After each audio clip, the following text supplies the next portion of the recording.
আর কয়েক ঘন্টা পরই বিরল পূর্ণগ্রাস সূর্যগ্রহণের সাক্ষী হতে যাচ্ছে বিশ্ব।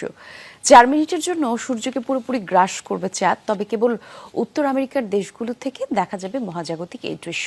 পূর্ণগ্রাসের মুহূর্ত উপভোগে ব্যাপক প্রস্তুতি নেওয়া হয়েছে মেক্সিকো, যুক্তরাষ্ট্র এবং কানাডায়। মেঘমুক্ত আবহাওয়ায় প্রত্যাশার কোটি কোটি মানুষ। দেশটির বাংলাদেশ সময় রাত 11টা থেকে নাসার সরাসরি সম্প্রচারে দেখা যাবে সূর্যগ্রহণের দৃশ্য।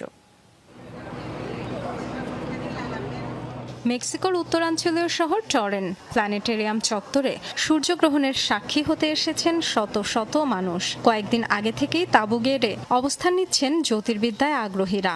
টেলিস্কোপ, চশমা সবকিছু নিয়ে প্রস্তুত তারা। এবারের পূর্ণগ্রাস সূর্যগ্রহণ সবচেয়ে ভালো দেখা যাবে মেক্সিকো ও যুক্তরাষ্ট্রের টেক্সাস থেকে। আরও 14 মার্কিন অঙ্গরাজ্য ও কানাডার কুইবেক সহ 5 অঞ্চলে দেখা যাবে গ্রহণ।